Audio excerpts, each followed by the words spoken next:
सरकार ने समय समय पर अनेक कानून पास किए, अनेक कानून लागू किए, बनाए। अंततः भारत सरकार ने भारतीय संसद में 1985 के अंदर एक कानून पास किया था, एक अधिनियम बनाया था। आर्यवाज सुन रहे ना सबको? बैठ जाओ, सुन लो आराम से बेटा। सुनना जरूरी है, देखना जरूरी नहीं है। बात को सुनना और समझना जरूरी है। बैठ जाइएगा जल्दी से। भारत सरकार ने भारतीय संसद में एक अधिनियम पास किया। उस अधिनियम का नाम है narcotic drugs and psychotropic substance act 1985। Nickname बनता है एनडीपीएस एक्ट। एनडीपीएस का मतलब क्या है, पहला भी जान लो। यहाँ पे हम दो भागों में इसको बांट के करेंगे, इसको नारकोटिक ड्रग्स में और साइकोट्रोपिक सब्सटेंस में। नारकोटिक ड्रग्स क्या होता है? नारकोटिक ड्रग्स में वो नशे आते हैं जो खेती से बनने वाले हैं, अफीम, गांजा और भांग। इन पर सरकार ने प्रतिबंध लगाया है। कई लोगों के दिमाग में बात होती है जी भांग तो भोले का प्रसाद है, भांग पे कोई प्रतिबंध नहीं। भाई भांग पर भी प्रतिबंध सरकार ने लगाया हुआ है। भांग यद्यपि अपने आप पैदा हो रहा है, ये भी हमने नहीं इसको ना तो उत्पादन करना है, ना सेवन करना है, ना रखना है। इसकी अगली बात करूंगा मैं।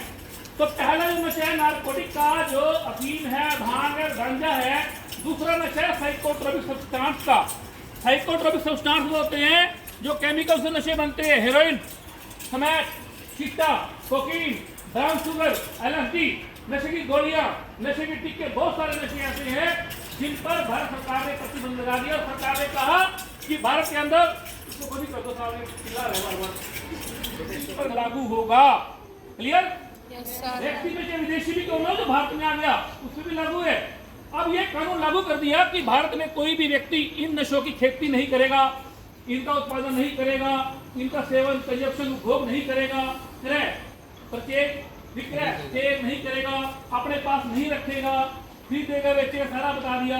और ऐसे काम में किसी की सहायता भी नहीं करेगा। करता है, किसी को आश्रय देता है, किसी को अपना वाहन प्रयोग करने के लिए दे रहा है, किसी को अपना खेत दे रहा है प्रयोग करने के लिए, या अपना गोदाम प्रयोग करने के लिए दे रहा है, भाई देगा तो वो भी इस अपराध, इस अधिनियम के अंतर्गत दंडित किया जाएगा। तो क्लियर हो गया कि भारत में कोई भी व्यक्ति इनका उत्पादन, निर्माण, सेवन, क्रय विक्रय और ऐसे काम में सहायता नहीं करता है तो एनडीपीएस उस पर लागू होगा। भाई अब इसे लागू करने वाली एजेंसी कौन कौन सी है?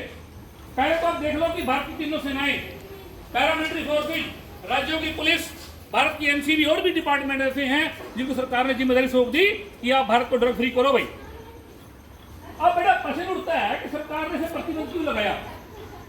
पहला नशा है प्रतिबंधित और दूसरा नशा है चेतावनी वाला। नशे दो प्रकार के तय मैंने आपको, प्रतिबंधित और दूसरा चेतावनी वाला।